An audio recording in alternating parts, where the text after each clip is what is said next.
Megastar Shakib খানের line up দেখে আবার সকলে ভয় পাবে। হ্যাঁ ভাই, মানে এখানে শুধু টলিউড নয়, আমি বলবো যে মেগাস্টার শাকিব খানের লাইন আপ দেখে বাংলাদেশের যারা যারা নায়ক রয়েছে তারাও কিন্তু রীতিমতো ভয় পেতে পারে। তার আপকামিং লাইন আপে কী কী আছে আমরা একটুখানি আলোচনা করি না? যদি হিসাব করে দেখি, প্রচুর সিকুয়েলস রয়েছে যেগুলো আদৌ কবে আসবে আমরা জানি না, কিন্তু কিছু মানে একদম গ্যারান্টেড শিওর শর্ট প্রজেক্ট আছে যেগুলো হচ্ছেই। প্রথম যে প্রজেক্টটা সেটা হচ্ছে, আচ্ছা আমরা একটুখানি ইন্ট্রোটা দিই। Hey guys, welcome to my channel, আমি মরাজারা আমরা মেগাস্টার শাকিব খানের আপকামিং প্রজেক্ট নিয়ে কথা বলবো। এবং এই প্রজেক্টের যেগুলো আছে, যে কোনো নায়কের বুকে মানে ভয় ধরিয়ে দিতে পারে ইচ অ্যান্ড এভরিবাডির। কারণ বাংলা ভাষার সবচেয়ে বড় নায়ক তো মেগাস্টার শাকিব খান। আবার সেটা প্রমাণ করতে চলেছে হয়তো তিনি। কেন বলছি? কারণ দেখো, এবার শুধু প্রোডাকশন কোয়ালিটি বা গল্প, যে কোনো একটা ভালো, যে কোনো একটা খারাপ, বা যে কোনো একটা ঠিক করে শ্যুট করতে পারেনি, এসব কিছু হবে না।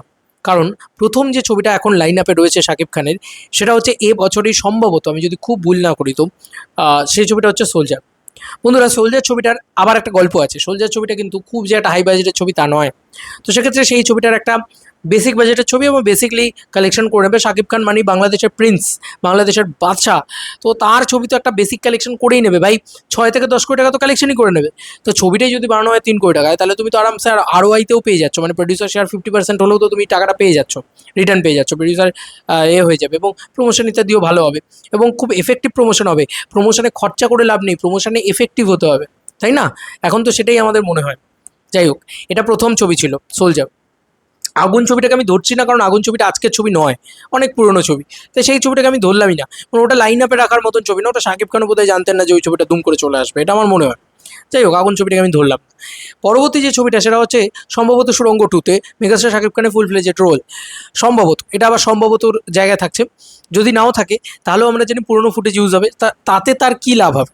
মানে শাকিব খান আজকে যদি শাকিব খানের ফুটেজ না থাকে, পুরো ভাই হাইপ তো হবে।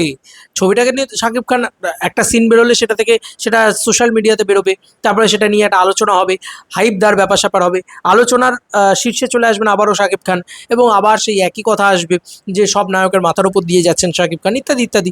তো সেক্ষেত্রে হাইপ আবার বাড়বে। তো ওনার লাইন আপ দেখে তাহলে বাকিরা কেন ভয় পাবে না? তুমি আমাকে বলো, যে কোনো জায়গার নায়কের কথা বলো, যে ওনার যা লাইন আপ আছে, বাংলার কথা বলছি স্পেশালি। বাদ বাকি তো ভাই বাজেটের সাথে আমরা কোলাবরেট করতে পারি না, মানে আমরা শিওর করতে পারি না। দেখো না, আজকে শাহরুখের ছবির বাজেট 350 কোটি টাকা। তো ভাই তার সাথে তো কম্পিটিশনই হয় না আমাদের, তাই না? তো যাই হোক, আমি বাংলার কথা বলছি। বাংলার যে কোনো নায়কের বুক দুরু হবে কিনা তুমি আমাকে বলো। জাস্ট যে সোলজারের পরে যদি সুড়ঙ্গ 2-তে শাকিব খানের ওরকম একটা ক্যামিও পোর্শন বা যাই হোক, যেভাবেই থাকুক না কেন, যদি থাকে, কী লেভেলে হবে? আচ্ছা, তার পরবর্তীতে 2027 সালের প্রথম ঈদে সম্ভবত মেহেদী হাসান হৃদয় এবং শাকিব খানের কোলাবোরেশন হতে যাচ্ছে, যেটা শাকিব খানও ইঙ্গিত দিয়েছেন, কথা বলেছেন। মেহেদী হাসান হৃদয় ইঙ্গিত দিয়েছেন, কথা বলেছেন। তো কোথাও গিয়ে সেই ছবিটা একটা বড় রকম কালেকশন করার জায়গা থাকছে, কারণ শাকিব খানের সর্বোচ্চ কালেকশন করা রিসেন্ট টাইমসের সিনেমা হচ্ছে বরবাদ, এবং বাংলাদেশের সর্বোচ্চ আয়কারী সিনেমাও বরবাদ। তাহলে বোঝাই যাচ্ছে সেই ডিরেক্টরের সাথে কোলাবোরেশন মানে একটা হাইপও তেমনি হবে, আলোচনাও সেমনি হবে, বিশাল কিছু একটা হবে। বুঝতেই পারছো। এবং মেহেদী হাসান হৃদয় আমার চোখে দেখা তো খুব ভালো একজন কমার্শিয়াল পরিচালক বলে আমি গণ্য করবো তাকে। তো এরকম একটা পরিস্থিতিতে দাঁড়িয়ে সেই কালেকশনটা কোথায় গিয়ে দাঁড়াবে তোমরা নিজেরাই বলো জাস্ট। এবং সেখানে মানে সেই লাইন আপটা কতটা ভয়ানক হতে যাচ্ছে। এবং সেই গল্পর ক্ষেত্রে শাকিব খান আবার বলছেন যে কোনো রিপিটেশন নয়, কোনো বরবাদের মতন গল্প নয়, একটা নতুন ফ্রেশ গল্প নিয়ে এসছে মেহেদী হাসান হৃদয়। এবার মেহেদী হাসান হৃদয় কিন্তু কমার্শিয়াল ছবিটা ভালোই বানায় ভাই, ভালোই বানায়। এবং শাকিব খানকে নিলে তাদের বাজেট নিয়েও তাদের কোনো ইস্যু থাকবে না, চিন্তা করতে হবে না। This is a big budget film. তো যাই হোক, এটা একটা গেল।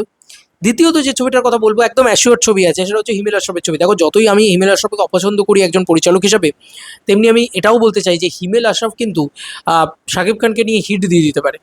কারণ সে তো আর রাজকুমার বানাবে না, কারণ সে দেখে নিয়েছে যে রাজকুমারের কী কালেকশন এসেছে, কী হয়েছে না হচ্ছে। সে এবার চাইবেই যে একটা ভাই এমন একটা ছবি বানাই যেটা প্রিয়তমার মতন কালেকশন করুক, আবার মাস সেন্টারও ওই লেভেলে ওয়ার্ক করুক।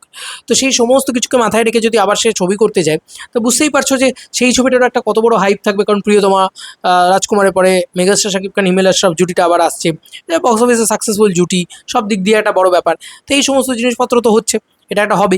আচ্ছা, এর পরবর্তীতে যে ছবিগুলো লাইন আপে আছে, ধরো তাণ্ডব 2, ধরো তুফান 2, এই ছবিগুলো তো রয়েইছে রাফির সাথে, যেগুলো মানে ইউনিভার্সের কথা বলছি, বা সেট আপের কথা বলছি, বা সিকুয়েলের কথা বলছি। তুফান 2 স্পেশালি তুফান 2, যদি 2027 সালে তুফান 2 চলে আসে, বা যদি 2027 সালে তাণ্ডব 2 চলে আসে, কোথা থেকে কোথায় চলে যাবে শাকিব খান, তুমি জাস্ট ভাবো। এছাড়াও আরও কিছু প্রজেক্ট আছে যেরকম শের, মানে এসকে মুভিজের সাথে কোলাবোরেশন, অনন্য মামুনের সাথে। দেখো এখানে ডিরেক্টর ডাজেন্ট ম্যাটার, শের ছবিটার আউটপুট যেটা বা যে হাইপ দেওয়ার ব্যাপারটা, যে জলদস্যুর গল্প, একটা জঙ্গল ডাকাতে জঙ্গল দস্যুর গল্প, এসব ব্যাপার সেই একটা ফ্রান্সিস ভাইব দেয় কোথাও গিয়ে আমাদেরকে। জানি না কারা কারা ফ্রান্সিসের ব্যাপারটা বাংলাদেশ থেকে পড়েছো, আমি পড়েছি বা দেখেছি, মানে অ্যানিমেশনে দেখেছি। সে কারণে আরও বলছি যে ওইরকম একটা ভাইবস দেয়। অ্যাডভেঞ্চার ছবি শাকিব খান এর আগে করেননি, তো সেই সব করতে পারেন শাকিব খান। তো ভাই তার সাথে হরর ছবি করতে পারেন শাকিব খান। এই সব কিছু মিলিয়ে যে মানে লাইন আপটা শাকিব খানের, সেটা সত্যিই বলছি খুব ভয়াবহ। সেটা যে কোনো নায়কের বুকে দুরু দুরু ঘটিয়ে দিতে পারে, যে ভাই এ তো আর কিছু করার নেই, ওটা অপ্রতিরোধ্য একটা লাইন আপ ঘটিয়ে রেখেছে। তুমি দেখো যারা যারা সাকসেসফুল, মানে আমি একটা লাইন আপের কথা বলছি তোমাদেরকে, উদাহরণস্বরূপ তোমাদের খুব ভালো লাগবে। যখন শাহরুখ খান কামব্যাক করলেন, তখন ওনার অনেকগুলো ছবি পরপর চলছিল না। উনি যখন পাঠান দিয়ে কামব্যাক করলেন, পাঠান ছবিটা একটা বড় বিগ বাজেট অ্যাকশন ছবি ছিল ভাই, নেক্সট লেভেলের বওয়াল ছিল সেই ছবিটা। কোন ছবির ইউনিভার্স কী ছবির পার্ট কিছু যায় আসেনি, শাহরুখ খান আসছে, এটা একটা ব্যাক ব্যাপার ছিল। আচ্ছা তুমি জওয়ান দেখো, অ্যাটলির সাথে কোলাবোরেশন সাউথের ডিরেক্টর, এই তো ছিল তার লাইন আপ। তার সাথে সাথে ডাঙ্কি, মানে রাজু হিরানি, তখনকার সব থেকে ক্রিটিক্যালি অ্যাক্লেমড একজন পরিচালক, সেই পরিচালকের সাথে কোলাবোরেশন, তিন ধরনের ছবি। সিমিলারলি শাকিব খানের ক্ষেত্রেও তুমি যদি লক্ষ্য করে দেখো, এই তিনজন শাহরুখ খানকে সব থেকে বেশি সাকসেস এনে দিয়েছে। এবার শাকিব খানের প্রিভিয়াস ট্র্যাক রেকর্ড বলছে যে তিনজন শাকিব খানকে সব থেকে বেশি সাকসেস এনে দিয়েছে, তার ভিতরে রায়হান রাফি, মেহেদী হাসান হৃদয়, হিমেল আশরাফ, এই তিনজন পরিচালকের সাথেই শাকিব খান কোলাবরেট করতে চলেছেন।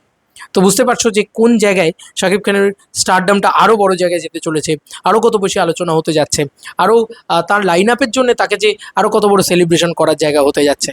লাইন আপ দেখে যে কোনো নায়ক, বাংলার যে কোনো নায়ক, দুই বাংলার বলছে, ভয় পেয়ে যাবে শাকিব খানের। উড়ে বাবা, এ তো আবার মানে আবার 50 থেকে 60 কোটি 100 কোটি, এর নিচে তো কথা হবে না, মানে এরকম অন্তত ফিল লাগছে। ঠিক আছে, বাদ বাকি তোমাদের কার কি মতামত ইন্টারভিউটাকে নিয়ে জানিও কমেন্ট সেকশনে।